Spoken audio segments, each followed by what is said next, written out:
And a good Monday evening, everybody. Chris McDonald with you. We're late with you tonight on a late night McFiles Monday. We had to go watch a young grandson of mine play baseball tonight. It was open tonight, and Papa Mac just could not miss that. So we're grateful that you could stick out with us this late night. And we are so grateful to have this dear lady back with us, Leslie Millwee. She's been a little under the weather.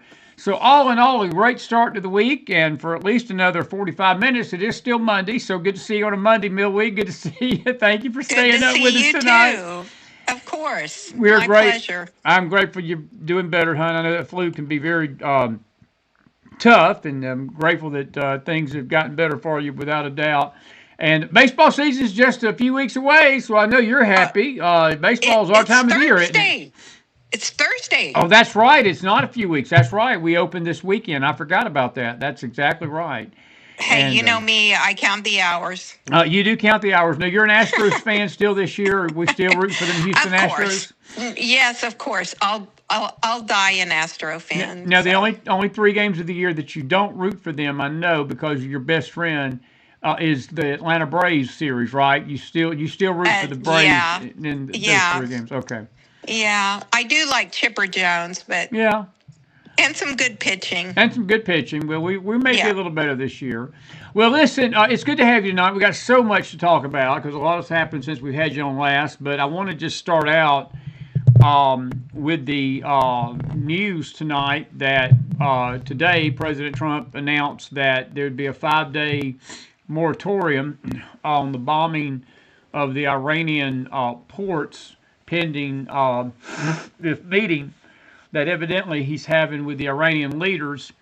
I want to get your thoughts on that because this comes on the heel of some disturbing news this weekend. What happened? They sent a missile to a port, um, uh, Garcia, and I can't think of the last name of it. But anyway, it was about 2,000 kilometers from Iran, and it sort of busted up the idea that they didn't have those long range missiles, because that's what the Iranians have been telling us, which they've been lying through their teeth about, which shouldn't surprise us at all. But what do you think's going on here right now? Do you think that do you think this is another Trump thing to give them one last chance before he does something really major over there? What's your thoughts? I don't believe we can trust this regime. I just don't. No, And no, I think I don't even know that they have it. I think they have a few desperate people. And we know that if this son of the Ayatollah is still alive, we know that he is either crippled or in a coma or dead. So I think this is kind of a mercy that Trump is giving them to negotiate one more time. In reference to that bomb, I think they really showed their true colors. I think this proves my point that I've always said. You cannot trust these people and they will kill you as soon as look at you. So if there's any doubt that they don't have power, they can hit so many targets in Europe right now. And if you don't believe that, I mean, I'm glad some of these other countries finally got on board with the Strait of Hormuz and trying to get that back in on order.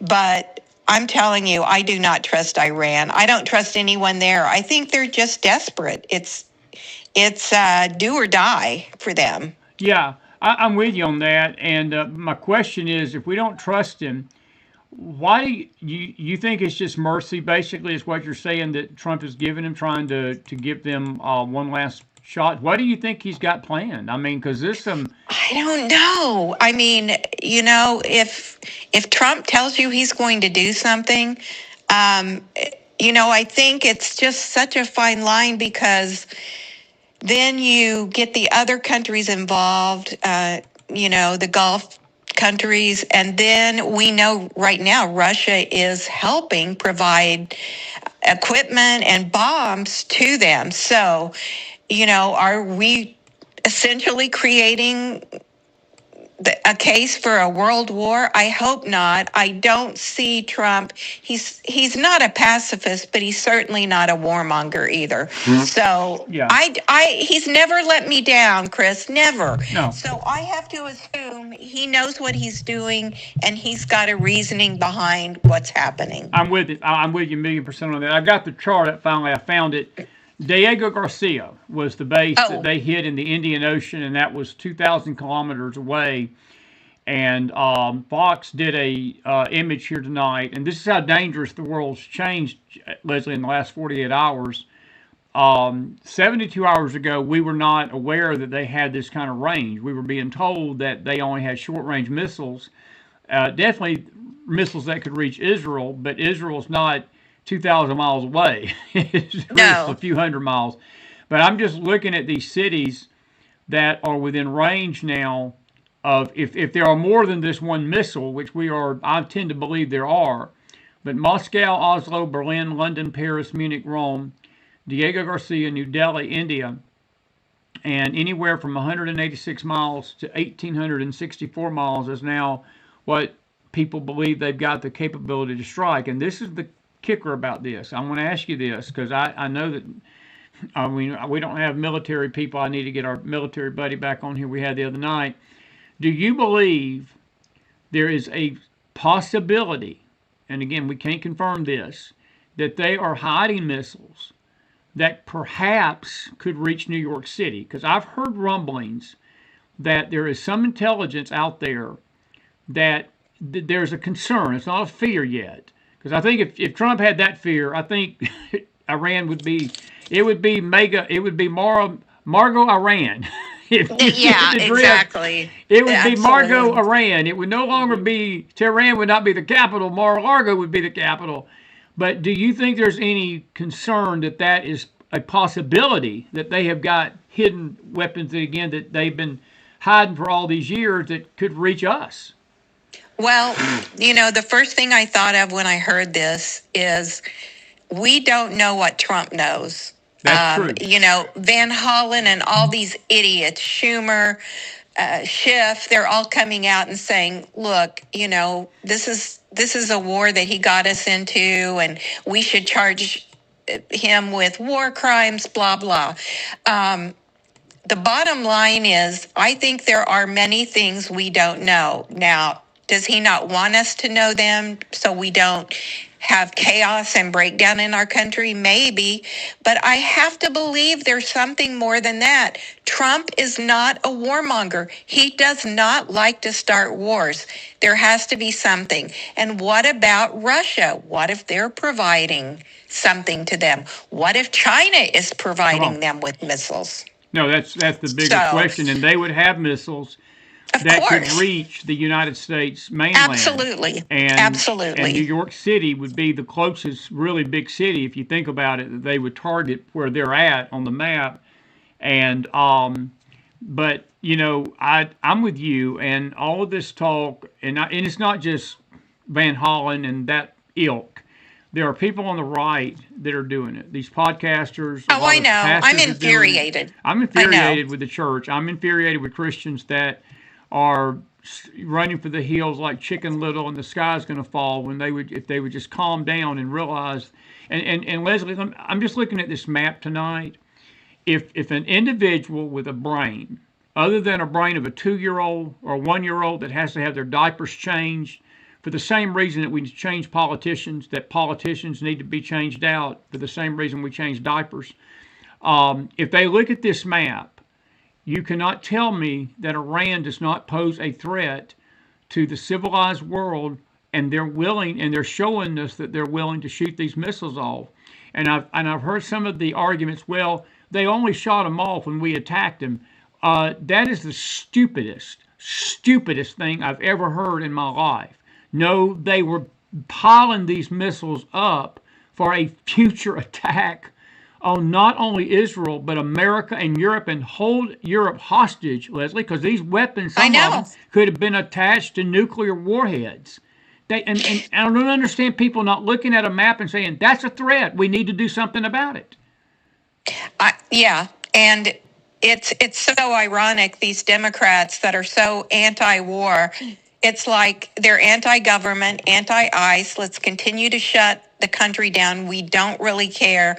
I'm mortified that people are so stupid that they would believe a Democrat, anything that comes out of their mouth from the last, couple of years. But I think that I just have to believe Trump knows there's more to that story. I'm kind of almost done with her, but I was listening to Megyn Kelly today. She seems to have backed down a little bit on attacking Trump outright or Israel. Anyway, not today. She's been gone a few weeks. But she did she did talk about that she felt that Hegseth and Marco Rubio and some of these other cabinet members were not on board with this as much. Hogwash. And Hogwash. I was going to say, I don't believe that for Hogwash. 1 millisecond. I don't believe for a millisecond either. And so Trump is not stupid. He has had Tucker Carlson to the White House 5 times in the last 2 months. He's getting a different opinion. Maybe Rubio has a different take on it. Maybe Tulsi Gabbard, another take. I feel like he's opening his mind to listening to what people say and then making the decision based on the conglomerate of information. You can't tell me that's not what's happening. I believe that with all my heart. Well, I'm going to say it like this. If Christopher McDonald was president tonight, I would have gone further. I would have already done this. I mean, I'm not Monday morning quarterbacking, but I do not believe there's anybody in that cabinet other than Joe Kent, who's nothing but a Tucker Carlson shrill and a Candace shrill and a Megyn Kelly shrill and an anti-Semite at heart, and they're all anti-Semitic. Leslie, they've all got this bent against Israel, and when they've said the things they've said about Israel's gotten us into this war without telling the truth about that. No, Israel didn't get us into the war. We got Israel into this war. Trump struck first. Israel didn't strike Iran first. I know. It blows me away when they say that. But let me just say this. Again, I look at this map tonight, and if I'm handed this map, and again, whether Trump knew this 48 hours ago or 72 hours ago or 3 weeks ago, we all know about it now. The world knows about it. That these missiles can reach the major cities of Europe, and then you have to sit down as a reasonably thinking human being, as the commander-in-chief of the United States, whose number one job is to protect the homeland of enemies, foreign and domestic.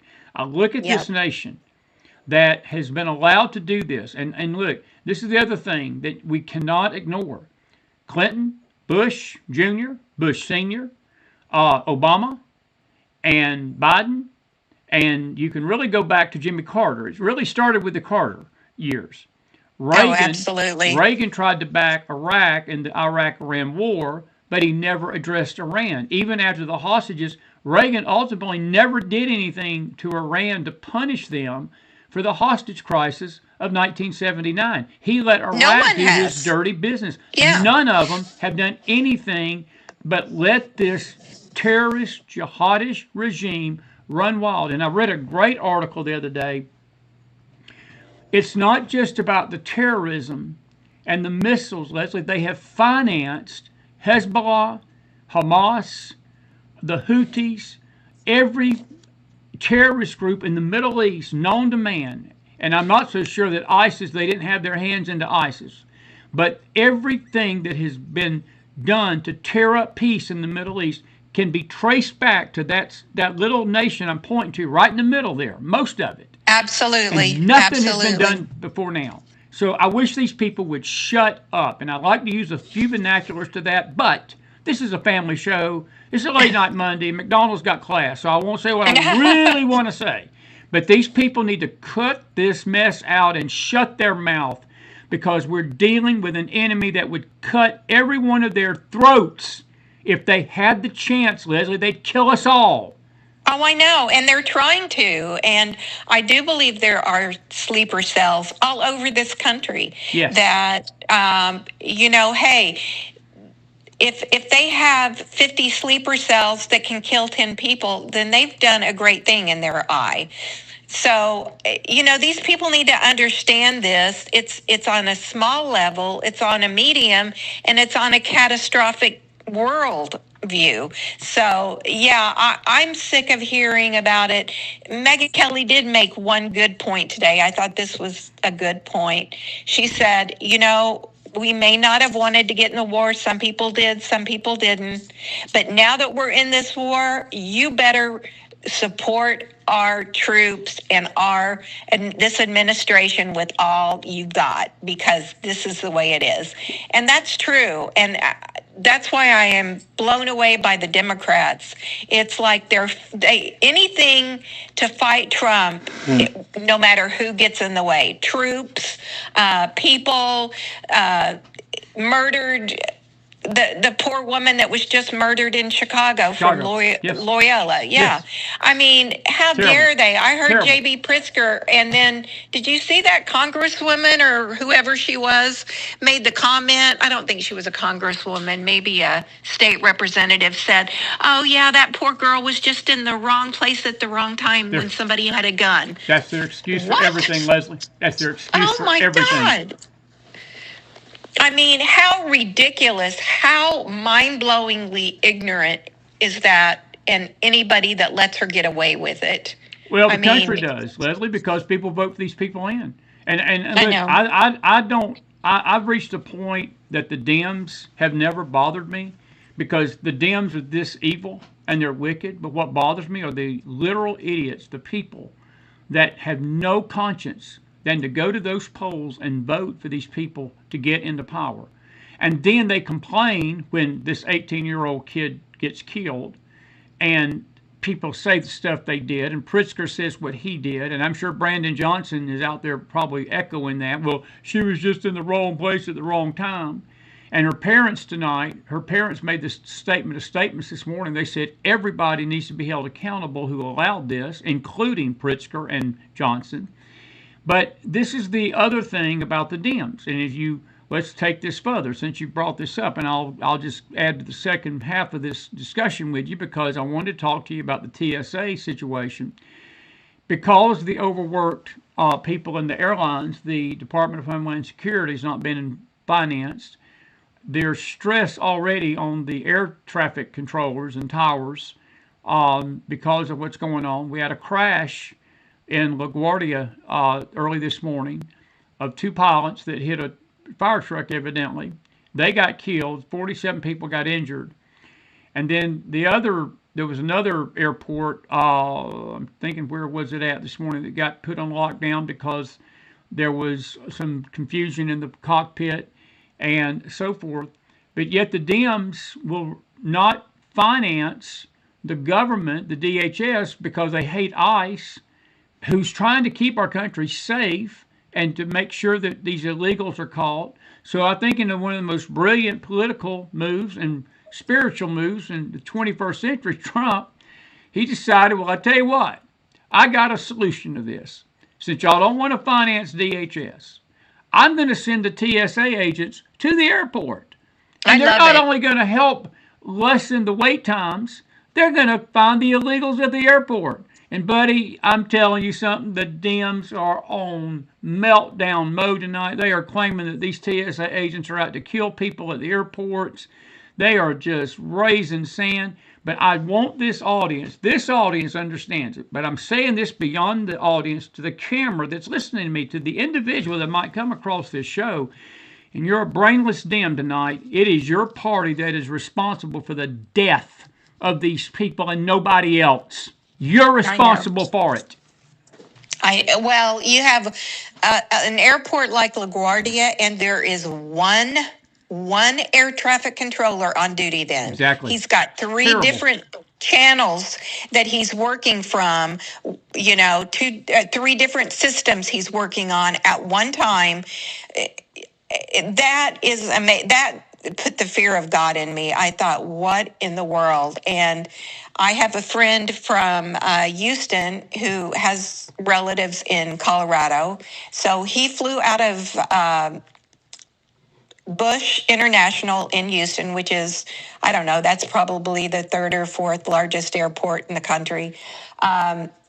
He had a 6-hour wait time to get on his plane. Obviously, he missed his plane and he missed a connection. So this is just crazy. And I think the Democrats are looking at it like, let's make it painful for them and they're going to have to cave. I really think that's their modus operandi. I can't imagine why else she would do that to the American people. Do you think that they think the Republicans are going to cave? I do think that. I think I saw just a little snippet with what's his name from New York, the minority leader. I can't even think of his name. Hakeem Jeffries. He said that it's up to the Republicans, that 5 proposals, not including ICE, have been laid on the table, and we've refused it. I'm like, so what? Yeah, so what? You don't own that. Yeah, you don't control that. So, that's the spin he was putting on it. Well, but he said, yeah, there's blood on their hands because they're the ones that won't stop this shutdown. I mean, it's so illogical. That's the thing. You're thinking in your mind, how can a normal person really think that way? No, the Dems can. And I'm going to just add to your statement about the blood. If there's a terrorist attack on this country of any significance and the DHS has not been funded, the Dems are going to have to own this. And then I think it's when the American public is going to get the message of what needs to happen in November. If they think this is a winning proposition, they're a fool. They're already a lot of things, but they're just a plain fool. And I heard the same interview with Hakeem. And look, the thing about it is this: he is the minority leader. He don't get to pick and choose which bills that they throw in the front Republicans' face. Republicans hold the majority. And if I was the Republicans, I would tell the Dems to pound sand, because we're not going to finance DHS without funding ICE. You don't like it? You've got to stick to your guns. Stick to your guns. You have to do that. And let the American people start feeling it. And the Dems will hear it, and they can blow up in smoke over this if they want to. But I want the Republicans, what I do hope the Republicans do, is put this in an ad and have that airplane picture showed and say, this is what happens when Dems have power. People die, because that's exactly what's happening. People's died. That 18-year-old in Loyola should not have died this weekend, Leslie, because I know the sanctuary policies of J.B. Pritzker and Bernard Johnson, or whatever his name is, Brandon Johnson, and that probably state legislator, the same thing. I'm going to tell you something. These people, I'm going to say something political, but I'm going to say it spiritually. They're going to be held so accountable in the heavens and on this earth for the blood that they have allowed to be shed in the name of political correctness. And I'm telling you something, I hope it's making people mad tonight. People need to get mad. They need to get upset about it, because eventually it's going to be your daughter and my daughters and my kids and my grandkids. And I'm sick of it, and I'm tired of it. And we're screaming like bloody murder on this program every night. And it may seem like we're blowing into the air, but I'm praying somebody out there in these blue states will wake up and get these people out of office, because this is what they're doing. Yeah, and, call the people like the Chuck Schumers and everything. Send emails. Do 3 different things. Text them, email them, call them, tell them how bad they are. They do cave to, pressure. They will feel it. If we can get 500 people to call, I'm telling you, that's huge. It overloads them. They want to be reelected, so they will cave. And that's what we have to do, because we let 2 or 3% of the psycho left population dictate our policies for 4 years. We absolutely allowed that. The nutcases of the left wing dictated our lives. With everything from DEI to every government policy and everything. So it's our turn to get up there. And you would think, having all 3 branches of the government, we would kind of be not on easy street, but we should have the ability to pass these things. I'm for blowing up the filibuster, because guess what? Guess who's going to do it the second day in office? Well, the Democrats. I'm grateful you brought that up, because that brings me to my next discussion. You're psychic tonight. You're scaring me. What can I say? You are dictate. You're becoming the co-host of the show without me even doing anything tonight, Millwee. That's why we've missed you. But speaking of the filibuster, speaking of the SAVE Act, Leslie, if they pass that SAVE Act, I'm telling you, I think that what's going to happen is you're going to see 5 or 6 blue states go red. Because if they have to start producing an ID at those voting booths, I'm going to tell you something, the illegals are not going to keep voting in elections, and you're going to see a true count of how the American people feel. And a lot of these states that are probably being robbed because of this illegal voting is going to stop.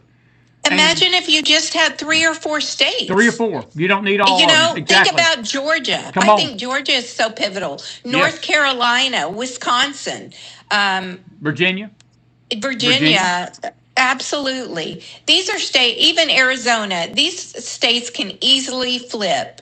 Nevada, I mean, they're purplish, and I'm telling you, we could make a huge difference because not only could they not vote, they would probably be afraid to vote, and that's what we want. We don't want non-Americans. I don't care where you're from. If you're not an American citizen, you don't get to vote. I don't mean that with animus or hate or ugliness. You just have to go through the process. I have a Vietnamese friend. She was telling me she waited 14 years to become a citizen when she came over the right way. It took her 14 years to become a citizen. And we are letting these people in and voting in our elections that we're giving tens of thousands of dollars to every year, and $81,000 a year in New York City for a homeless person, homeless person. Oh my God. I could just go off on that. Yeah, it makes you want to bite nails. It does. And I want to say this about California. I'll throw California in that mix. I've been told by more than one person. I've been told by more than 10 people. California's a red state.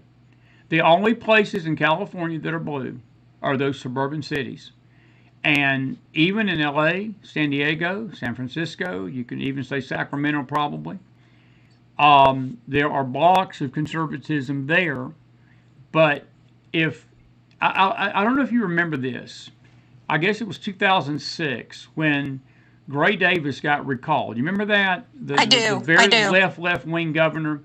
And I'm not saying Arnold Schwarzenegger was a right-wing conservative, but he was Republican, okay? And he was a moderate Republican. Well, if California in 2006 could vote to recall Gray Davis and put Arnold Schwarzenegger in office, you cannot tell me that's been 20 years ago, that in 20 years that state has gone so far blue that you can't even get a Republican Senate or House elected. And a lot of that's the gerrymandering, the redistricting, but I guarantee you that a lot of this is illegal voting, Leslie. And I believe that if you had a straight up vote, I would not doubt that California would probably go red at some point. Now, Oregon and Washington, I've lost all hope for those two. Me too. I think they're just it's just a liberal something hole. I mean, I'm sorry. They are. I don't know what the Oregons, and God bless you, Oregonians. I got a lot of listeners that listen to me in Oregon and a lot of listeners in Washington. We're Branko's up there, my cartoon buddy.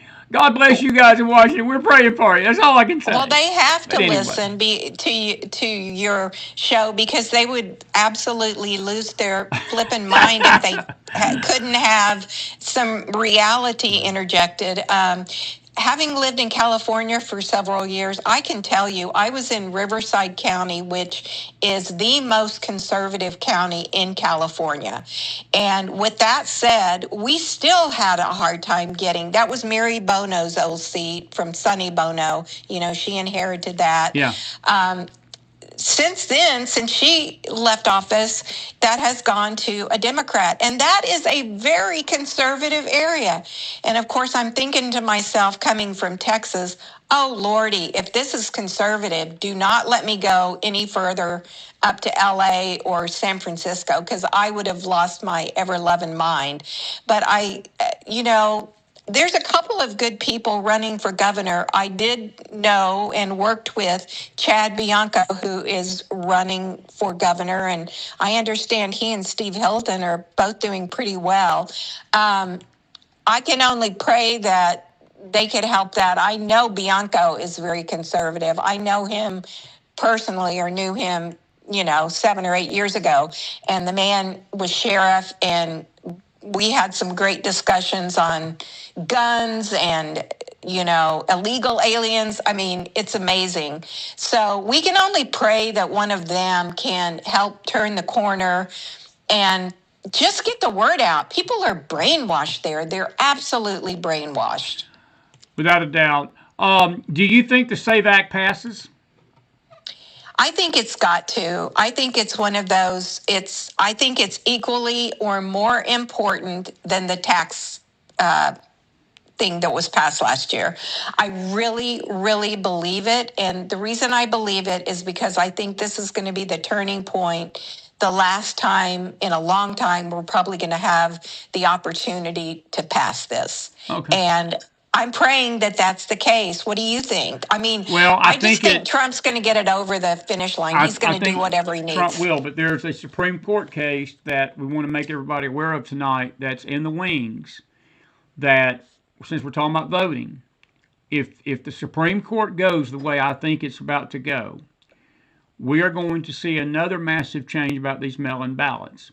Absolutely. And I will say this, because John Fetterman, one of the reasons he's not on board with the SAVE Act is the mail-in balloting. He believes that they're legitimate. Well, the Supreme Court tonight, for those of you that are not aware of this, on this Monday night, for another 10 minutes at least, they are about to vote on the fact that the mail-in ballots must be in by Election Day.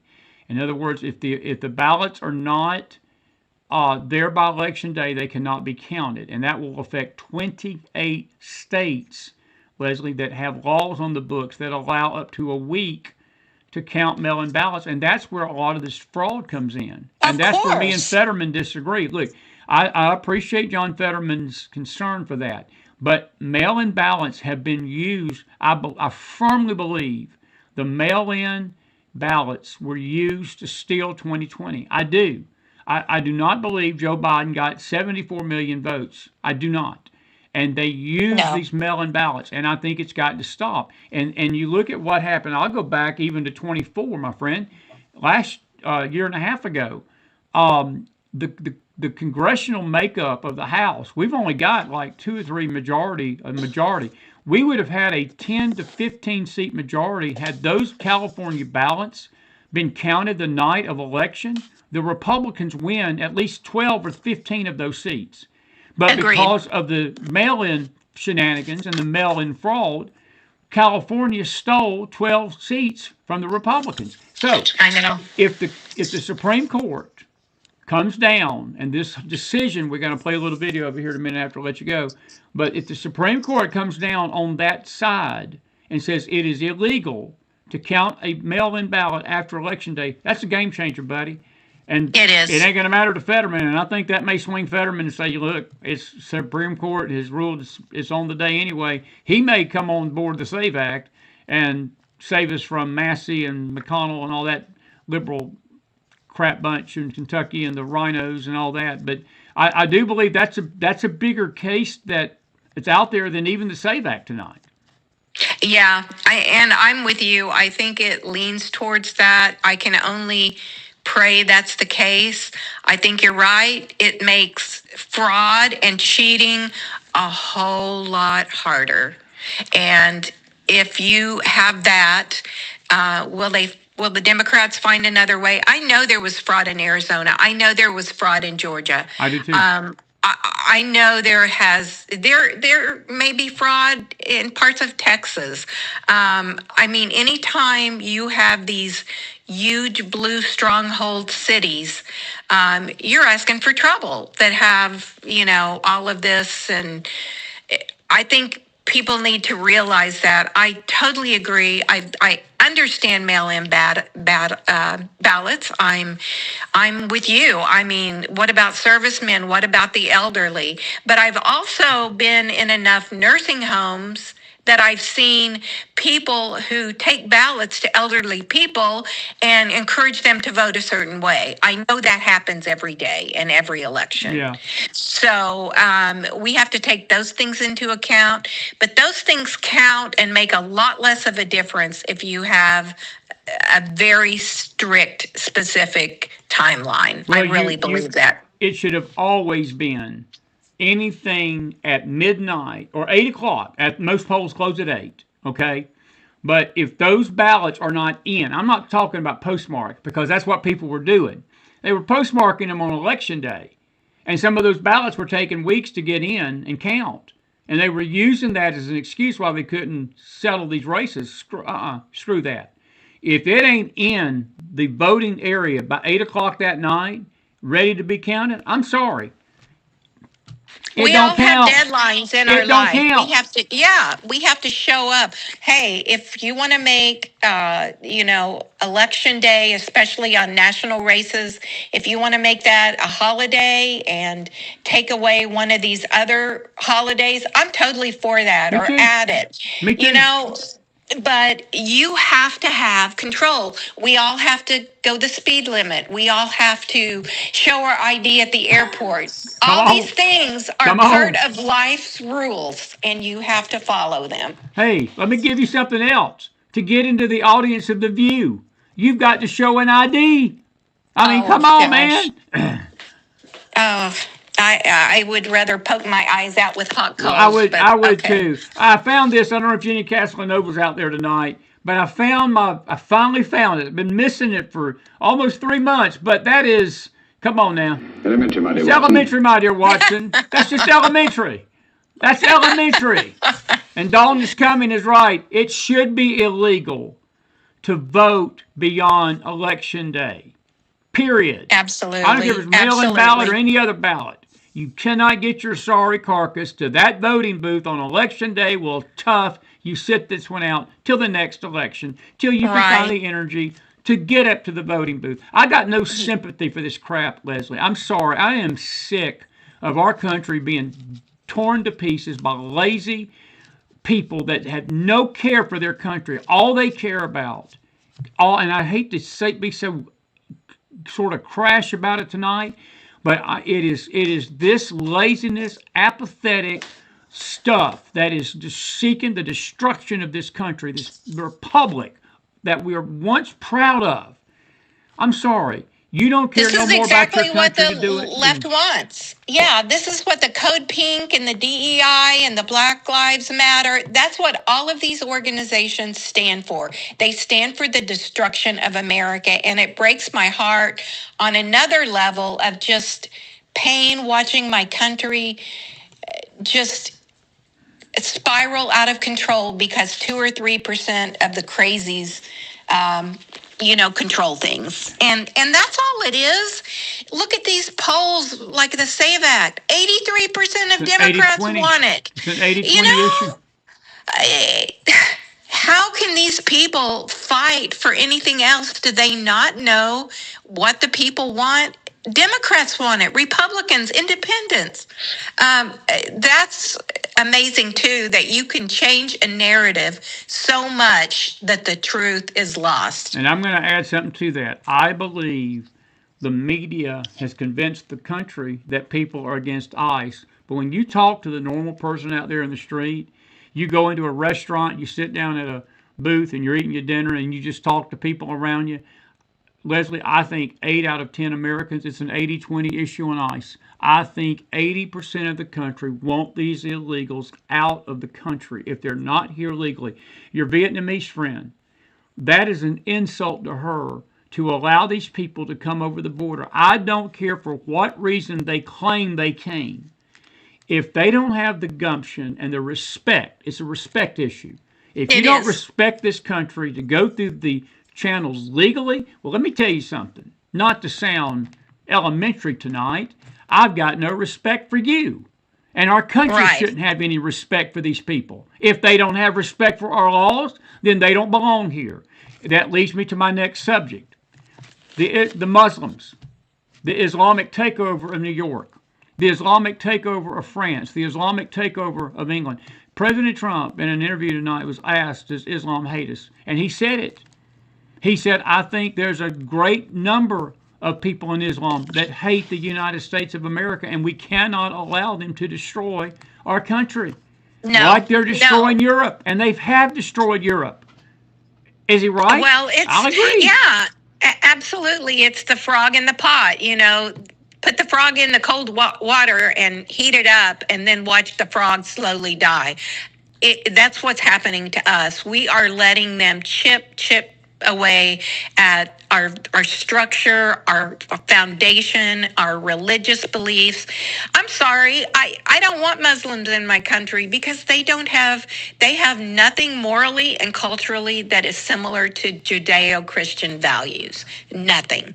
Are there good Muslims out there? I'm sure they are. I'm sure they're law-abiding. I don't believe in that. That's certainly not something I could ever believe in. But if you'll respect me and follow the laws of my country, then you can worship as you choose. But coming in like they've taken over Detroit, they've taken over most of Michigan, Dearborn, they've taken over Minnesota. Hey, they're coming for you. Do you think that's going to be the only stop? New York City. They're everywhere, and people, it's going to be too late. You're not going to be able to hop out of that pot. It's going to be here. Well, You're going to boil. I'll ask a common sense question. If they're all about assimilation, why don't they assimilate in Arab countries where their religion is welcomed? Why are they trying to assimilate in Europe and take over Europe? Because it's part of their religion of Islam, Wes. It's what the Quran calls for them to do. That's what jihad's about. Islam means submission. Exactly. This is not some accident that's going on right now. And again, you've got the woke left and the woke right, and you've got these pacifists that thinks it's unchristian to say things like you just said, which it's not, because the Sharia law is never compatible with the Constitution of the United States. But I'm going to tell you something else it's not compatible with. It's not compatible with the Bible. It's not compatible with God's laws. And it is an oppressive, demonic law that basically usurps man's free will and puts man in bondage and under so much oppression, and women. And see, this is the killer. This is the kicker that I don't understand. And maybe you can help me understand this. Where in the world are all these women groups like Code Pink and all They're these in other... Cuba. They're in Cuba, celebrating in a 5-star hotel and sucking the electricity off of an entire part of Havana so they can party. And claim that we're about to attack Cuba, and claim that the United States is the problem and not Cuba. And again, hand over their sovereignty to a group of people, a ideology that would kill every single one of them. Every one of them.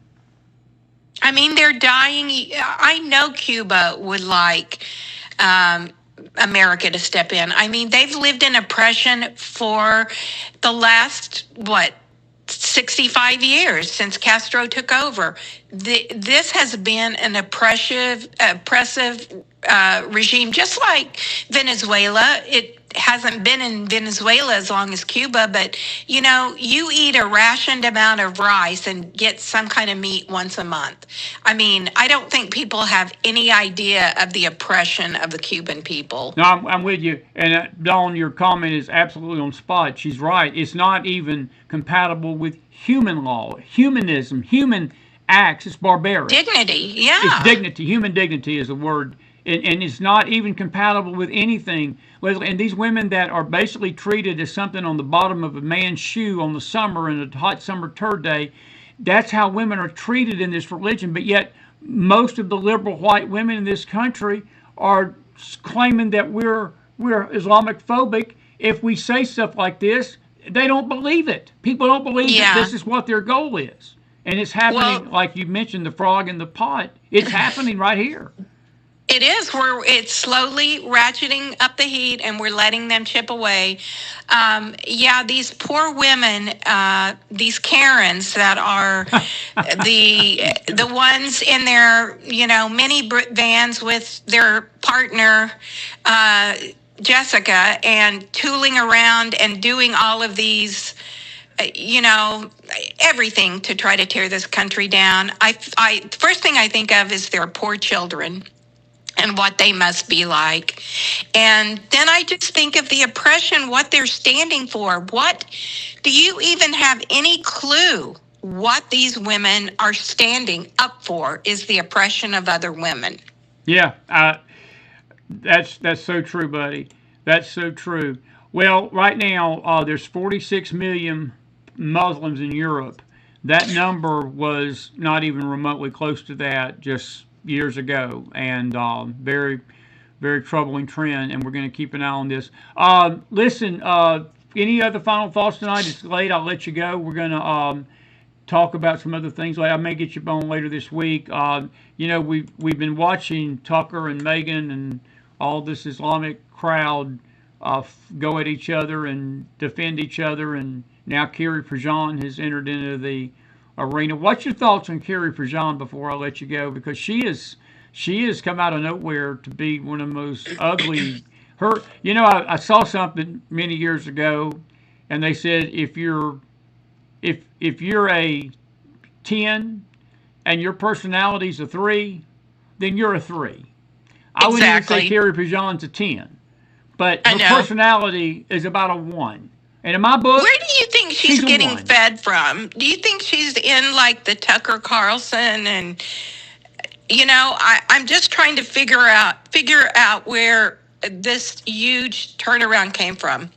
And the same thing on Tucker. I don't know. And the same thing on Megyn Kelly. It's like there's a club where they've decided that Israel is the culprit. They're the reason we're in this war. And that is so not true. Not true. It's not true. I don't know how they got to that point. It really surprises and saddens me when I hear that. I saw where Ben Shapiro's ratings have dropped like... he lost 150,000 followers on his channel. And I think there's obviously a war between, the group and the Candace Owens. But her bit is going up. Her viewers, because she's spewing hate, she's going to attract more liberals that way. They probably love it. It's called demonic. It's called demonic forces, buddy. And let me tell you this to Ben Shapiro. You didn't lose 150,000 followers, Ben. You lost 150,000 grifters.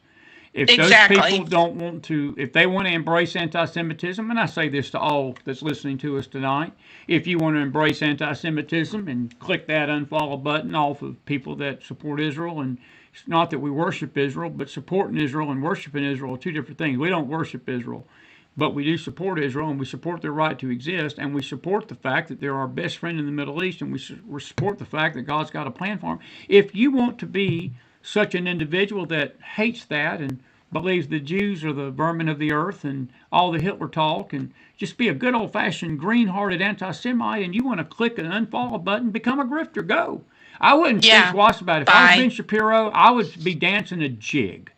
I've learned over 8 years, you can't please everybody, and you got to stand for something. And some people are going to like it when you do. Some people ain't going to like it. You just got to stand and believe God. Well, you stand for what you believe. You stand for what you believe. And one thing we've never done, we've never wavered.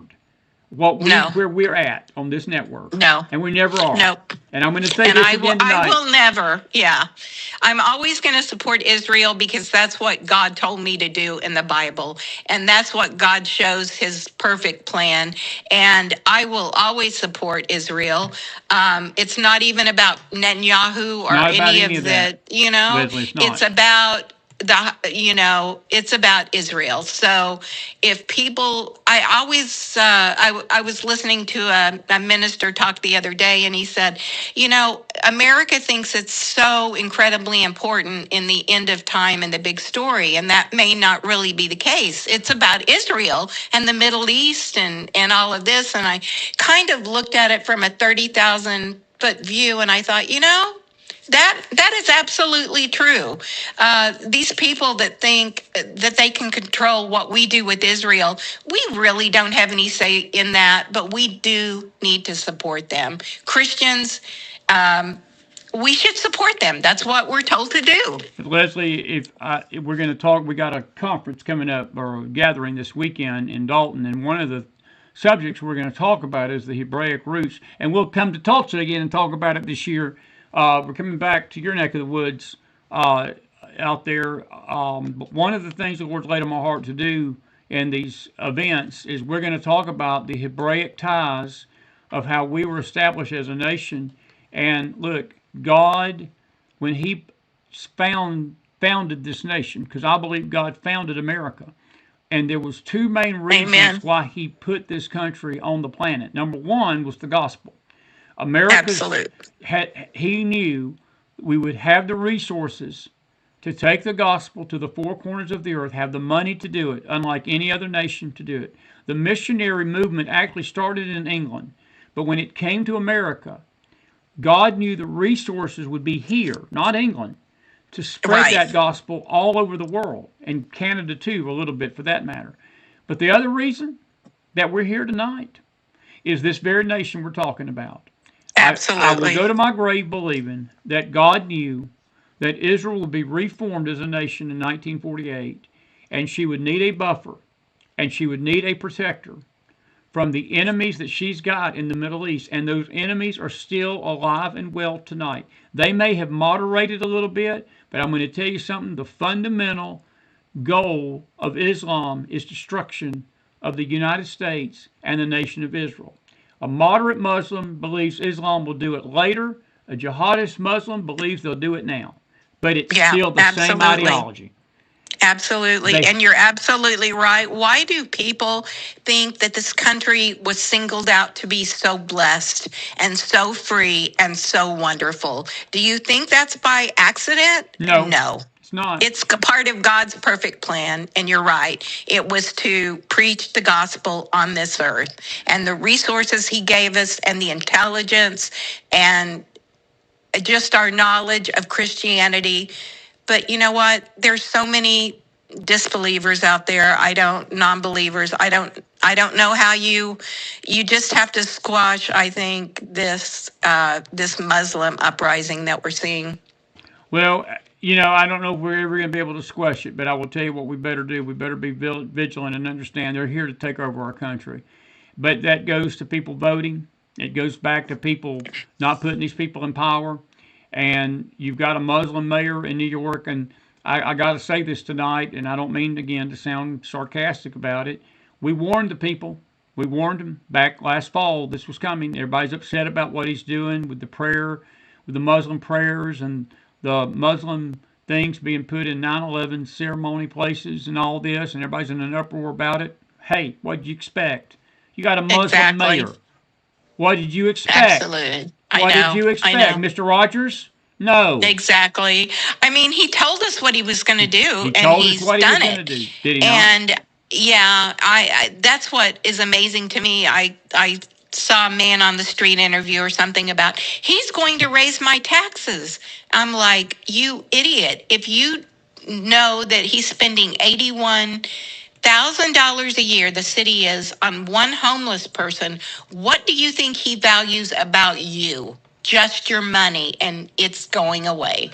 Yeah, I mean, people are going to flee. I saw Kathy Hochul begging people, go down to Palm, where Trump lives. What am I? Mar-a-Lago. Mar-a-Lago, or that area. Go back down there and get your people to come back up to New York and tell them, we're a loving and tolerant and great state. Yeah, good luck with that. You think there's one millionaire or billionaire that will come back to that state? No. Why would you? They're going to go bankrupt, Leslie. New York City is going to go bankrupt over this, and I'm going to tell you the state's going to fall right behind them because they've chased them out. Look, California. We got news in Tennessee just this week, and I think it was Yamaha, or maybe it was Yamaha, that they had been in California for years, and they are uprooting and bringing every bit of their processing organization, their businesses, to Memphis or Nashville 1, coming to this state of Tennessee. And I think more of that's going to happen because they're fleeing California, they're fleeing New York. And you know something, as Trump famously said here about a year ago, 2 years ago, you go woke, you go broke. You go That's woke right. and you go broke. You want to keep doing this stuff, then keep doing it, but you're going to do it on your own dime and see how much of that dime lasts. Because people, you can't tax people to death, Leslie. The money runs out No. eventually. It's going to run Well, out yeah. eventually. We try to tell people You that. I know, and they're learning and they're moving, and I saw Texas has had a huge influx of people in the last year. I can't even remember the percentage, but it's amazing. As long as they don't bring their politics, they're welcome in these southern states, and I mean, I can't imagine how many people have moved to Florida in the last 2 years. Or 5 years even. It's probably been amazing. And DeSantis is doing a great job, I think. And I mean, he is a true conservative with his leadership and his values. And it shows. Yeah. It really does show. Greg Abbott, same thing. I'll agree with that. And look, You know, I wouldn't be unhappy if Ron DeSantis ran for president in 28, honestly. no. I think him and Rubio would make a jam-up ticket. I think Vance has got a lot of growing up to do, and I think that he sort of hinted that he's not a shoe-in to run because he's got a new baby coming. And Yeah, I saw that. But I think that he's reading the tea leaves too. I think he's seeing that his support for Tucker Carlson is not playing well out here in the community, and it's not playing well with me. I can tell you that. It's And, not me either. And Yeah. I would just suggest to JD, if you do have aspirations for the president, you might need to be rethinking your alliances with anti-Semites. And I'm going to just go on the record and say this tonight before we let you go. And it has to go back to Charlie Kirk. Leslie, this thing really started exploding after Charlie Kirk's assassination in September. But I'll leave this with you, and I'll let you wrap us up after this. I've never seen a widow of a conservative person, a good young man. He wasn't perfect. Charlie Kirk and I did not agree on every single jot and tittle I heard that young man say. I loved him to death. I thought he was a great witness for Christ. I thought he was a great witness for conservatism. I thought he handled himself as good as anybody could, and I do not believe that we old crusty adults could have ever made the inroads to these young people like he No. did. I didn't agree. with everything he said, but when he died, I never dreamed that his wife, Erica Kirk, would be treated with such contempt and disgust, and the lies, and the innuendo, and the half-truths, and the baked truths, and the veiled accusation without coming out and accusing her of something, but just throwing it on the wall that perhaps this is what's going on, and accusing her of being a pawn of Israel, and calling her the H word, calling her the WH word, calling her Oh, a absolutely. floozy, calling her every name in the book, and calling her the C word, and calling her everything ugly, some of the most ugly rhetoric I've ever seen hurled at a widow of a man that got assassinated for his faith. I know. That's I agree. That is I saw. disgusting. Did you see the article there? CBS, I believe, reported online that she had spent $1,000 the day that Charlie Kirk died on clothing, and come to find out what had happened, they had not even had time. Her nor any of the staff got on the plane and went with JD, I guess, to Utah. They didn't even have time to go pack a bag. She got online and ordered clothes for about 15 people that were on the plane. But you know something, Leslie? Can I just say that? Isn't that amazing? That's none of anybody's blanking business. That is Well, people being a bunch it's of so busybody, innocent. innocent, and people would keep their nose and deal with their own crap and deal with their own door and clean up around their own life. I guarantee you there'd be enough to clean up. They wouldn't have time to worry about how many clothes Erica Kirk bought. And it was so innocent. She bought it for the people that got on the plane that didn't even have a pair of underwear. I know. And, I know. got everything delivered the next day. And now she's a shopper on Charlie's day of death. Well, and I just thought how absolutely, not only is it misleading, it is It is so criminal to treat somebody like that. Slander. It's slander. It's slander. It is. It's nothing but slander. It's nothing but character assassination. And again, we feed on that in this country. We feed on the dirt in this country. We're going to keep feeding on the dirt, and God's going to give us exactly what we want to vomit and stomach. And we're going to all wind up, this country's going to be gone, and then everybody that's been feeding on the dirt is going to say, wow, we should have been concentrating more on the enemies that are trying to destroy us than whether we are Eric or Kirk's clothing bill. And then it'd be too late to worry about it. I know. It's heartbreaking. When I saw that, of course, they wanted clicks, but I thought, how evil, who is the person behind this that would allow it? This had to go through 2 or 3 or 4 people before it even made it online. It had to go through an editor. The person that wrote it, they got proofread. I mean, how evil is the entire line getting that article online? How many people did that? Proofread. I mean, say that again. I'm sorry, I accidentally hit a button. Say that again. No. I said, imagine that there were 3 or 4 people before that article was even posted on CBS and other sites. They had to go through 2 or 3 or 4 other people. There was an editor involved, probably an associate editor, a proofreader, all of these people. And they thought that was a good idea to put on there. Well, that's what blows my mind. It isn't just one person. This was 4 or 5 people. But they're taking the lead from the dirt that people feed on with Candace Owens, with Megyn Kelly, with the Hodge twins, with Tucker Carlson, with all these other yahoos out there, some people I don't even know, throwing stuff out there like they are an expert on Erica Kirk. And you know something? I've really felt nothing but empathy for her and sympathy, because you've got a grieving widow. We're not even a year. We're coming up on a year. We're coming up on 6 months of it this month. It happened September the 12th of 25. And Leslie, there ain't one of us that if our spouse would have been gunned down in the manner he was, would have handled themselves any differently than she's handled herself. And look, why is it though, and I'll let you go after this, why has our country reached this depth? Why have we reached this depth of such abysmal character that the only thing we can spend our time doing is maligning the character of a widow of a dead patriot and a dead individual that was doing nothing but try to bring the gospel of Jesus to the college campuses and do his best to help the country find freedom and teach conservative values to these kids that had nobody that was willing to go deal with them in their own turf. And look, again, I didn't agree with everything Charlie Kirk said. I didn't agree. I've listened to some of his viewpoints, even after some of the clips, and we just have a different perspective. It's not that we got the sweetest kid, Magdalene Rose, that comes on this show. She is a jewel. You were with her that night on the election. And when I talk to Magdalene, there are things that we just see things a little differently because we're different generations. And we laugh about it. I tell her all the time, I said, well, your grandpa don't see it quite like that, but I respect your opinion. Well, we laugh God about love it. you.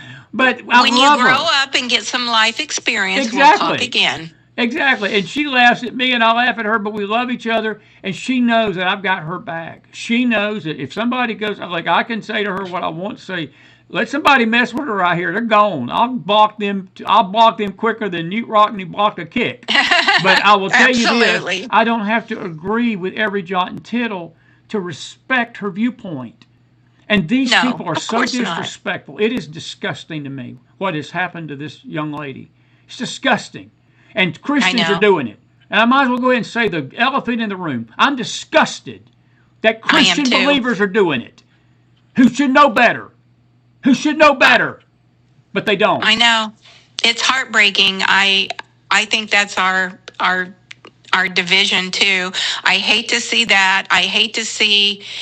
I understand Ron Paul from a personal level, why he came after Mullen, and congratulations, Mark Wayne Mullen, for his new appointment, taking Kristi Noem's place. I'm very proud of him. I think he'll do a great job.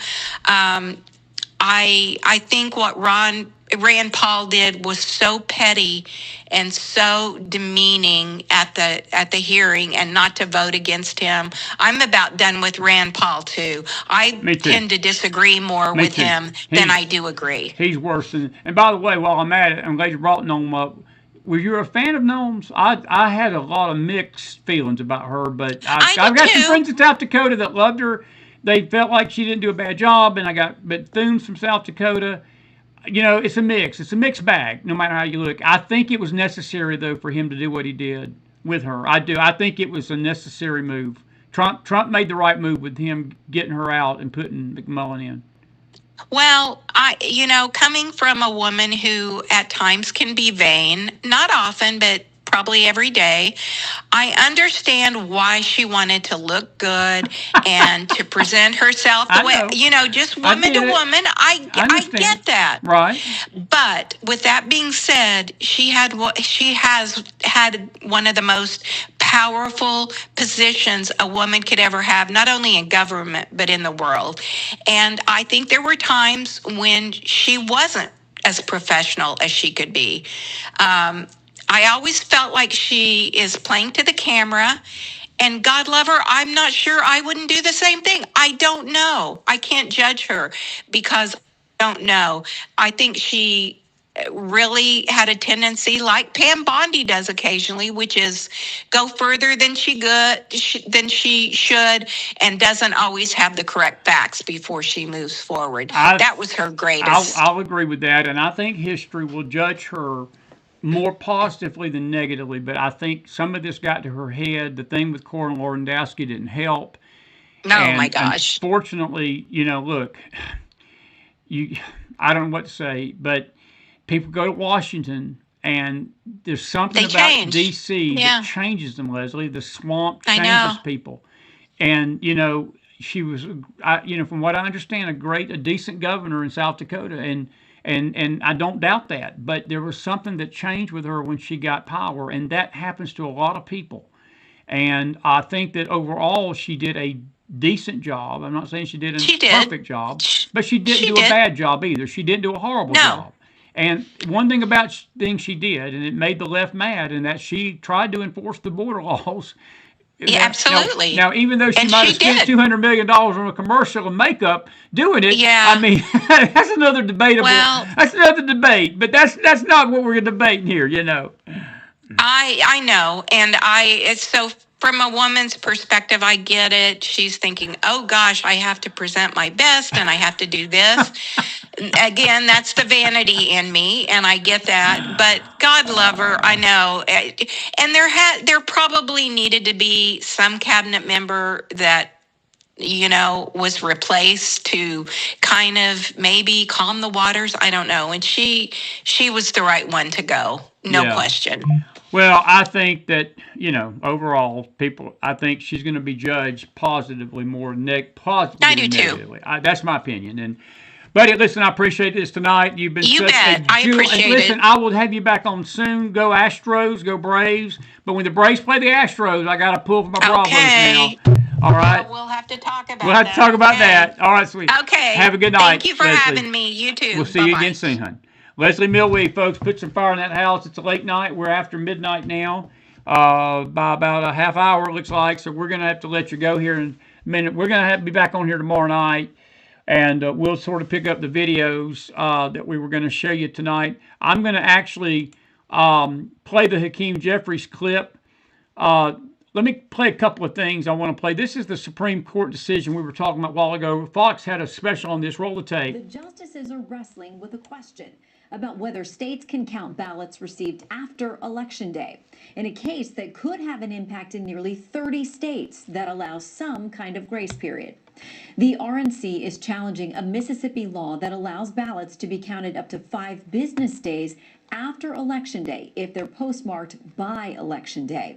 Justice Alito was among the biggest skeptics during Monday's arguments. Independence Day, birthday, and Election Day, and they're all particular days. So if we start with that, if I have nothing more to look at than the phrase Election Day, I think this is the day in which everything is going to take place. But Justice Kagan questioned the impact of that logic on practices like early voting. It seems to me it's a rule that prevents early voting, because you're basically saying there are two things that have to happen, and they have to happen on Election Day. They do, Miss Kagan.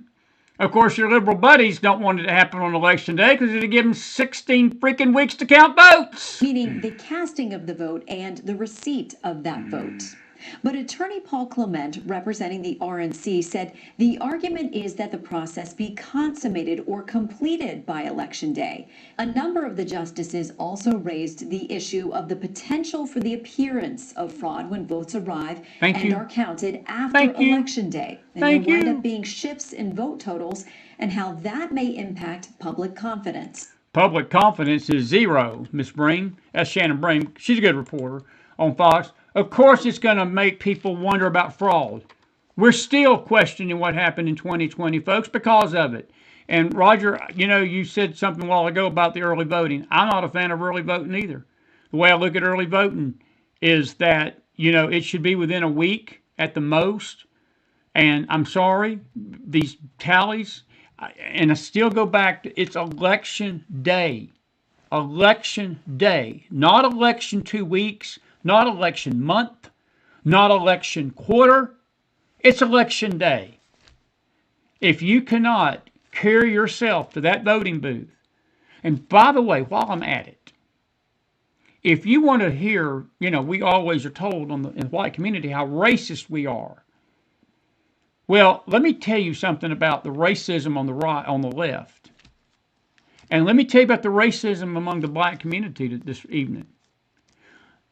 The minority leader of the House of Representatives, Hakeem Jeffries, is claiming that making a black man show an ID is a racist comment because they can't afford an ID.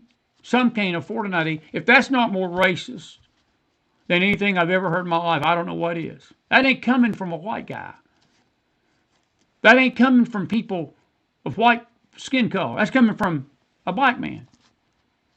And there's racism. There's more racism in that statement than anything that's out there tonight. But see, it's not about that. I had to throw that in. That's a McDonald nugget. I had to throw that in there tonight. No, it's about vote stealing. It's about fraud. They hid it. They hid it. It's about fraud. That's what this is about. And I hope they strike it down. I hope they make sure that people have to vote on Election Day. All right, now I'm out of time tonight because I've been going an hour and a half, and I have got to get out of here because we got another day coming tomorrow. I've been so grateful you've been with me tonight. Anybody's got a question? Dawn, your statement is right. You said there's no justification on how they've treated Erica Kirk. They took advantage of her at her weakest and most vulnerable. And Bear, good to see you tonight. God bless you. Carol, good to see you. All you morning students, good to see my Bible class in the house tonight. We are a godless nation, Bear. And Bear, I tell you what, we're a nation founded in God we trust, but we're acting godlessly. We are acting like a godless nation in what we're doing. We have turned this spirit that is on this nation. I can't even put it into words. I don't know.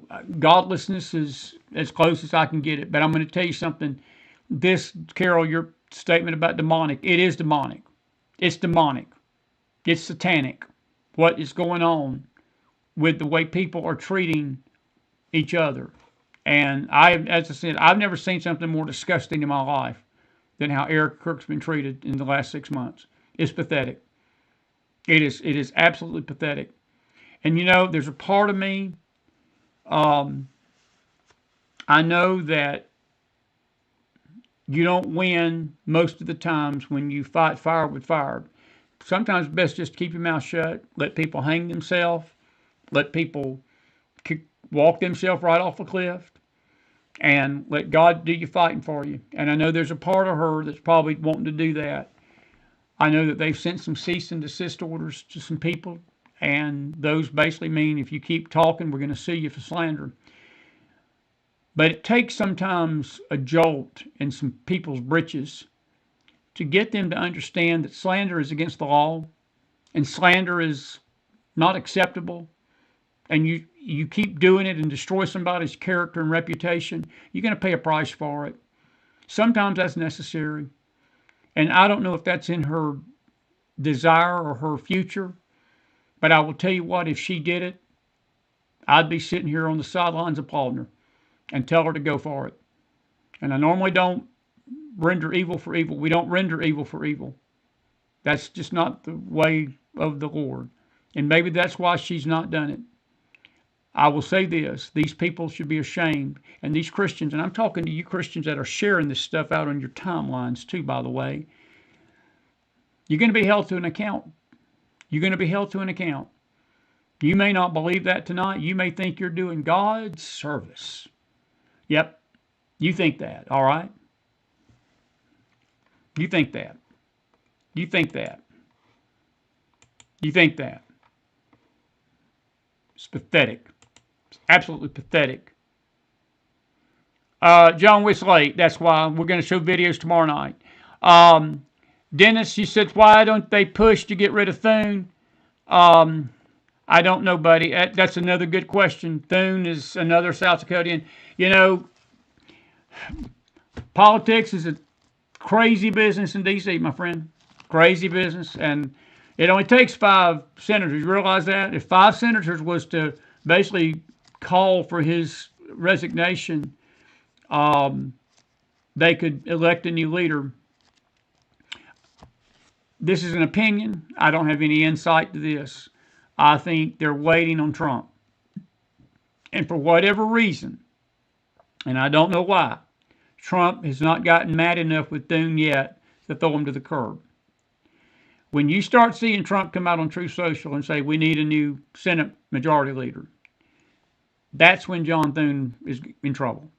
Right now, as long as he's got the backing of the president, it don't really matter what the Senate does. I'm not happy with Thune. I've got a lot left to be desired about him and Johnson both. We're in March of the second term, of the second year of President Trump's second term. We're 15 months in. We should have had 1 million things already codified in the law by now. This thing should be running like a smooth airplane. And it's like they just drag their feet, and they're going to wind up losing that House and wind up losing that Senate and be too late. Because the Democrats will kill that filibuster, and they will push their agenda through. And I don't know what the Republicans think is going to happen if they lose power. And it does make me wonder sometimes if that's the whole play sometimes. Is it they just swap power, these two parties, wink at each other and say, you've got it for a few years, we'll give it back to you in a few years. I swear, it makes no sense to me. But you ask why they're not getting rid of Thune. Thune has got the backing of the president, at least for now. At least for now. And if he loses that, then that could be a different. That's going to be a different story. Roger, I'm not going to say Republicans are going to lose all confidence in Thune. Republicans are a dime a dozen. The MAGA community will lose all confidence in him. There's a lot of Republicans there that don't want this act passed because it sort of there's a lot of Republicans that hate Trump, and they know passing that SAVE Act is going to keep MAGA-type candidates in power. The American people are going to vote, and there's a lot of Republicans that don't want to see that no more than the Democrats do. Your statement may be true, but don't be shocked if nothing happens to Thune if he don't pass it. I wouldn't be putting a lot of faith in that. But anyway, I got you. Good to see everybody tonight. Listen, it is late, and it is 12:30 in the East, and John and I will show videos tomorrow. It's good to see you tonight. If it wasn't so late, we'd do that, but it's late. And we've been going an hour and a half, and we need to get some rest, because we got a long day tomorrow too. And listen, we'll see you back here in the morning on our face side, and then tomorrow night we'll be back. We didn't really plan guests this week because I wasn't sure the schedule. And I will just say this to this Monday night audience. The next 2 weeks, we start next week, we will be suspending programming on the news network because we will be having our spring revival. It really will be the beginning. Sunday is Palm Sunday. And that whole week next week is going to carry us right up to Easter, Passover. We've got a Good Friday service coming up, Good Friday. We got a sunrise service Sunday morning. We'll be in Grand Ridge Sunday for Easter. So we'll have an early Easter service. But every night next week, starting at 8 o'clock, we invite you to be part of our spring revival. And it'll be nothing but a night of worship, prayer, and preaching. Worship, prayer, and preaching. And we'd love for you to join us and be with us. And the way I figure the world will be just as crazy after we get done with that week as it is now. So it ain't going to hurt us. And probably we need the faith anyway. We probably need the faith. We all probably need a little jolt. We need a little revival jolt in us all. And that's what the Lord's led me to do. Now, that's subject to change, but that's what we've got planned right now. Now, if there's Armageddon type stuff, we'll come on late that night and, have a special show. But next week, there will be no news network shows. But we will have revival. And we may air the revival on the news network. It's where it's needed the most, probably. And then we'll get back to normal programming after Easter. But if you're in the greater Dalton, Ohio area, please, that's Northeast Ohio, come be with us this weekend. Try to come all the services if you can, Friday night, this coming Friday night, 7:30, Saturday morning, 10, 2, and 5. We're going to have communion. Stick around.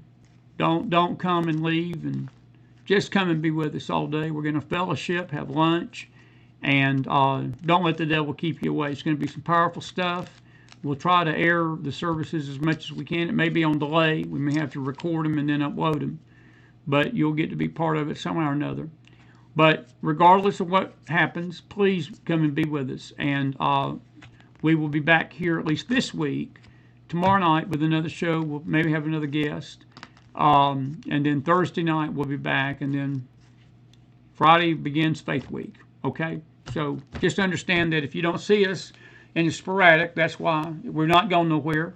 But we're going to turn our attention to the Lord's resurrection next week and his week of passion. And you don't want to miss any of these shows that are coming up. It encourages you in the faith and so forth. God bless you. God bless your families. And God bless this great nation of America. For those of you that are watching us for the first time, we're grateful that you're here tonight. We hope you've enjoyed the show.